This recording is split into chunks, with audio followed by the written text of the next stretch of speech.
Dub. Yeah. What you know? We got a new motto this year. MCF. Money comes first. Yeah. What up?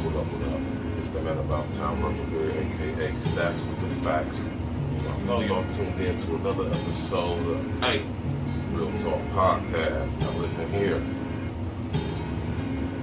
Gotta keep bringing y'all the exclusive content, right? You know what I'm saying? How y'all doing, by the way, man? Don't forget to smash that like button. Definitely click on the bell. Subscribe to the page. Now, recently, Ghislaine Maxwel is definitely back in the news again. Now she's going to her trial for sentencing for involvement with Jeffrey Epstein.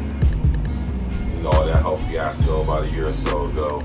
And new victims are coming to trial to basically, testify against her for her involvement in the Epstein fiasco. Now, in order to get a better idea of who Ghislaine Maxwel is, and her name is pronounced Ghislaine in French, but we call her Ghislaine or Ghislaine Maxwel. Now, in order to get a better outer understanding of who she is, you gotta understand who her daddy is, and you can kind of get a better understanding of why she was in the situation she was in, and she was placed around the people she was around because she's been around it her whole life via her father, right? Now we all know that Ghislaine Maxwel and Jeffrey Epstein are co-conspirators. Jeffrey Epstein allegedly killed himself in the New York jail, allegedly. Ghislaine, she just got booked about a year or so ago. She's been locked up ever since. And now they got the new trials coming up, or should I say, new testimony coming from victims of Jeffrey Epstein, speaking on what happened to them, their experience, and Ghislaine Maxwell's involvement in it. Because they're saying that she was the madam, the Heidi Fleiss, if you will, for Jeffrey Epstein, grooming these girls all over the world. So we gotta get into it, man. Who is Ghislaine Maxwell's father? Robert Maxwel, right? Her father's name is Robert Maxwel. Y'all keep seeing me looking down because I take notes. You know what I'm saying? That's what I do, right? Now, Robert Maxwel was the owner of a media conglomerate company called the Pergamon Press. Maybe some of y'all heard of Pergamon Press. And Pergamon Press owned a very popular newspaper in the United Kingdom called the Daily Mirror, right? Like I said, the Daily Mirror was owned by the parent company, Pergamon Press, right?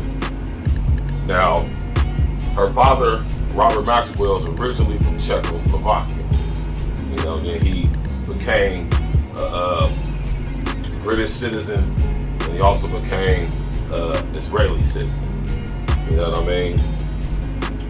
He's known to have had connections with the Pritzker group through his Pergamon group. And if y'all familiar with who the Pritzker group is, or that name Pritzker, they are the family that runs Chicago via Governor J.B. Pritzker, right? Now, Robert Maxwell's real name, let me see if I can pronounce this right, it's a Czechoslovakian name. His real name is Ian Robert Maxwel, or Ian Ludwig Hyman Benjamin Hawk. Now, y'all do some research into who the Hawk family is, right? Now, I told y'all he was connected with the Pritzker family, and the Pritzker family out of Chicago is connected with the death of who? Our fallen brother Kobe Bryant, rest in the essence. That's another topic for another day. Robert Maxwel was a big, huge media guy. He owned the Daily Mirror. He was rivaling guys like Rupert Murdoch early back in the 40s to the 70s, or clear up into the 90s when he died. And he was known to have connections with Mossad. It was said that he was laundering money through the Daily Mirror for the Ergon gang, which helped bomb Israel into existence in 1948.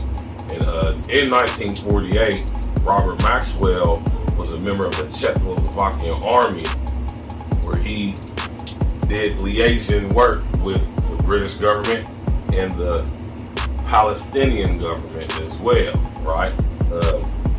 Like I said, he contributed to helping Israel get armed in the Arab-Israel war back in 1948, like I said, which was also part of bombing Israel to existence back in 1948. And so he kind of reminds me of George Soros. They got similar backgrounds, except George Soros is Hungarian. Czechoslovakia, Hungary, they're right next to each other. They're similar in the same sense that they were both born in the early 20s. They both were coming of age during World War II, and they both basically traded on their own people, and to help the Nazis find out who the Israeli were posing as Christians. They helped the Nazis loot the Jewish people of Hungary, and with Maxwell, the Jewish people of Czechoslovakia, and this is how they built their fame. This is how I was trying to say, this is how they built their wealth. This is how Soros did it, and it's exactly how Maxwell did it. So, all the money he gained from helping the Nazis, being a Nazi sympathizer, and basically ratting his Jewish homeboys out in the government in Czechoslovakia, that's the money he used to start Pergamon Press. And, Robert Maxwell was known to be a gambler. He was known to be an alleged spy through his connections with Mossad and Ergon Group and the early off CIA, And basically, later on in his life in the early 90s, he started interacting with Jeffrey Epstein. And, Jeffrey Epstein was low pro back in the day, and then when he first met Robert Maxwell, this is how he got friendly with Ghislaine, Robert's daughter.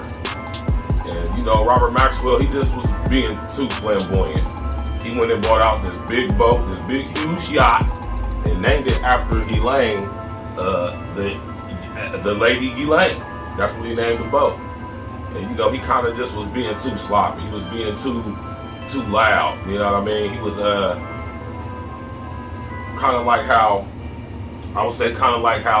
John Gotti was, he buying boats all out in public places, being seen, going to movie premieres. But he really was this high profile guy because he was an alleged spy and he had connections with the intelligence agencies. And he being on Front Street so much was causing attention to him, and people were starting to investigate him. So in November of 1991, while he was on the coast of the Canary Islands, right, he allegedly fell off of the boat while he was drunk into the ocean, and his body washed up on the shore a couple of days later, allegedly. But if you know, like I know about the Mossad and the CIA and all these secret intelligence groups, you know how they get down when they want to neutralize people who could possibly compromise what they got going on. So, when it comes to Ghislaine Maxwell, she's in the public eye, not only because of Jeffrey Epstein, but because of who her father is. See, we got to do our background checks on these people, connect the dots that don't really seem to be relatable, and now we can get a better picture of why Ghislaine Maxwell was even hooked up with Jeffrey Epstein in the first place. Man, so just make sure y'all smash that like button, subscribe to the page, send me an email at artmediallc@yahoo.com. Y'all get some information on Ghislaine y'all want me to break down, go into. I'll be more than happy to do that. Once again, shouts out always to my YouTube brethren. Shouts out to my brother Red Supreme TV1. Shouts out to Mr. O and the Ozone Podcast. Shouts out to Sharontastic Trill TV, JB Lurkin, Jada Black. Shout out, of course, like I always say, to the homie O'Shea Jackson, man. know what I'm saying? I don't know that man from a can of paint. I just respect game when I see it. Shouts out to everybody who, the real ones on YouTube. You know what I'm saying? We coming to take it over, man. You know what I mean? The real is here. All you panel dudes sitting up for 9 hours discussing a whole bunch of BS. All that's done. We coming in with this real info, man. So stay tuned to A Real Talk Podcast for more of the information that the mainstream media just ain't gonna share with you or break down to you to give you a better over in or out of that understanding of what they are telling you you should believe. Till the next time, hey.